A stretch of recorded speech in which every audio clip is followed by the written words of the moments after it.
아마 자동차에 조금이라도 관심이 있으신 분들은 이 소식 다들 알고 계실 것 같습니다. 현대차가 최근 이 시장에 재진출을 선언했죠.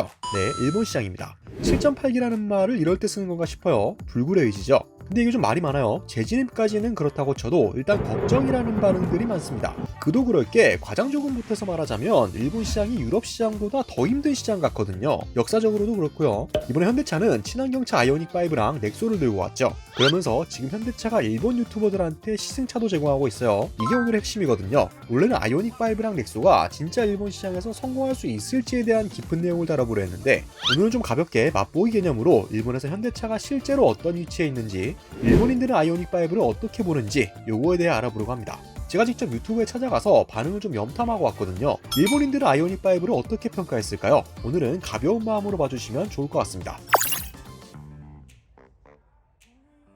제가 앞에서 현대차의 불굴의 의지를 칭찬한다고 말씀드렸는데요. 그게 다 이유가 있습니다. 저희 구독자분들은 대부분 아실 것 같은데요. 현대차는 이미 일본에서 크게 실패하고 심지어 철수까지 감행한 적이 있죠.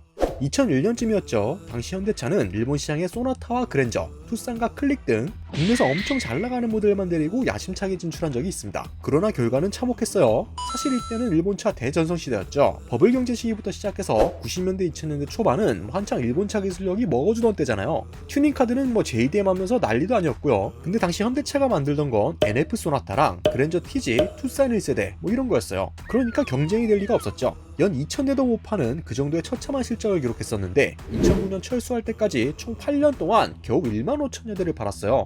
이건 진짜 그냥 까놓고 얘기하면 망한 거죠. 그런 아픈 기억이 있는 현대차가 일본 시장에 약 13년 만에 재진출을 선언한 겁니다. 이슈가 되는 게 당연하죠. 그리고 작년부터 트위터 개설하고 일본 모터쇼도 나간다고 하면서 좀 낌새를 보이더니 그때는 그렇게 아니라고 했으면서 결국 진출을 하네요. 그래서 이번엔 친환경 차로 공략을 했습니다. 아이오닉5와 넥소, 이게 일본 유튜버들한테 시승차까지 돌리면서 지금 일본 유튜브에는 아이오닉5를 리뷰한 영상들이 계속 올라오고 있습니다. 흥미진진하죠? 일본인들은 2022년 지금 현재의 현대차를 어떻게 평가하고 있을까요? 솔직히 처음에 저는 긴장을 많이 했거든요. 속된 말로 개같이 까이는 건 아닐까 하고 걱정했는데 일단 예상외로 디자인에 대해선 긍정적인 평가가 많습니다. 실제 반응들을 좀 보면요, 테슬라가 나왔을 때의 충격 같은 또 다른 충격, 이런 반응도 있고요. 심지어 아이오닉5를 리뷰한 유튜버는 이 차가 토요타나 닛산으로 나왔다면 기뻐할 때였을 것이라며 일본에서 이런 차를 만들지 못해 아쉽다라는 반응을 보이기까지 했습니다. 현대의 진출이 일본 기업에 좋은 자극을 주길 바란다, 이런 댓글도 있었고요. 이건 근데 유튜버의 발언이니까 그럼 또 저거 입금 멘트 아니냐 이러실 것 같은데 일단 넘어가 볼게요. 일단 전체적으로 생각보다 객관적인 평가가 오가고 있는 것 같아서 다행이라고 생각했는데 문제는 다른 곳에 있었습니다. 한편에서는 또 다른 반응이 나오더라고요. 한마디로 말하자면 근데 그렇다고 현대차가 잘 팔리지 않을 거다, 이게 핵심이었어요. 왜 안 팔릴 거라고 했을까요? 댓글을 좀 보면 외형 디자인은 매력적이지만 차체가 너무 크다, 디자인 임팩트가 있지만 도로와 주차를 생각하면 매력적인 차라는 것은 부정할 수 없지만 토요타 닛산을 두고 굳이 현대를 선택할 이유는 없어 보인다. EV 선택지가 늘어나면 좋긴 한데 굳이 현대를 선택하지는 않을 듯, 이런 반응들이 많았죠. 정리하면 두 가지가 문제라는 건데요. 차체 크기, 그리고 굳이 현대를 이렇게요. 그럼 이쯤에서 궁금해집니다. 사람마다 개인 취향이라는 게 있는데 그걸로 뭐라고 하고 싶진 않지만 이런 반응들이 너무 많으니까요. 과연 이런 반응들이 타당한 걸까요? 일본인들이 이렇게 반응할 수밖에 없었던 이유를 한번 짚어볼게요. 먼저 차체 크기에 대한 걱정. 보면은 일본 현지 소비자가 직접 이게 좀 크리티컬한 단점이라고 하죠. 아무래도 일본 도로 환경이 큰 차가 편하게 다닐 수 있는 곳이 아니잖아요. 도로폭도 우리나라보다 좁은 편이고요. 주차 문제도 있습니다. 아이오닉5가 생각보다 좀 크잖아요. 휠베이스도 되게 길고요. 그러니까 이게 일본에서 편하게 타고 다닐 수 있겠냐, 이런 걱정인 것 같습니다. 두 번째로 굳이 현대라는 반응이 있죠. 이건 근데 여기가 한국이 아닌 일본이라는 걸 생각하면 그럴 수도 있겠네 라는 생각도 들긴 해요. 일본의 사회적인 분위기를 생각하면 쉽게 납득할 수 있죠. 일본이 원래 외산 브랜드의 무덤이라고 불리기도 하잖아요. 자국 브랜드 선호도가 너무 높아서 외산 브랜드는 발 디딜 틈이 없다는 거죠. 요즘은 그래도 좀 나아졌다고는 해요. 실제로 최근 브랜드 지수에서 애플이 소니를 누르고 1위를 차지하기도 했고요. 마이크로소프트, 구글, 코카콜라 등도 탑10에 이름을 올렸죠. 하지만 이 추세가 자동차 시장까지는 미치지 못했습니다.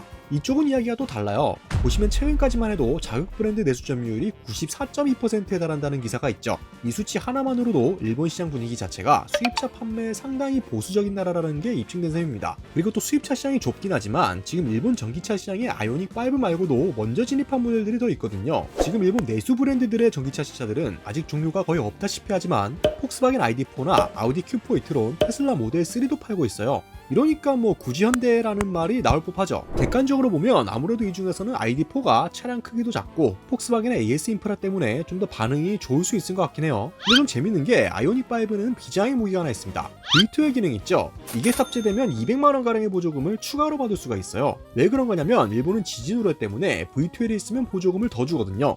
좀 신박하긴 하네요. 일본인들의 아이오닉5 리뷰는 국내 커뮤니티에서도 화제가 됐습니다. 이에 대한 한국 네티즌의 반응을 좀 살펴보면요. 일본은 차고지 증명이 이미 자리 잡혀 있으니까 전기차 선호 분위기만 만들어지면 전기차 시장 급성장할 것 같아. 평도 나쁘지 않은 것 같은데 잘 됐으면 좋겠네요. 현대차가 일본 전기차 시장 선점 잘해야 할 듯, 이런 반응들이 있었습니다. 첨언하자면 댓글에서도 볼 수 있듯이 일본은 아날로그 감성을 더 선호하는 터라 전기차 시장이 크게 각광받고 있지 않은데요. 그래서 세계의 추세보다는 갈라파고스적 성향 때문에 전기차를 잘 사지 않으니 안 팔릴 것이다, 이런 반응도 존재합니다. 하지만 이거는 좀 이렇게 생각하는 게 더 좋지 않을까요? 앞으로 전기차는 계속해서 자동차 시장의 주력 상품으로 팔리게 될 겁니다. 그런데 언제까지나 일본만 제자리일 수는 없겠죠. 언젠가는 일본에서도 전기차가 잘 팔리는 날이 올 겁니다. 현대차가 지금 같은 시점에 전기차를 출시하는 것도 그날을 위한 기반을 다지는 게 아닐까 싶거든요. 자, 이제 마무리를 해야 될 것 같은데요. 여러분들은 현대차가 이번에 일본에서 선방할 거라 보시는지 궁금합니다. 과연 이번에는 철수 안 하고 잘 버틸 수 있을까요? 다양한 의견들 댓글로 공유해 주시면 감사드리겠습니다.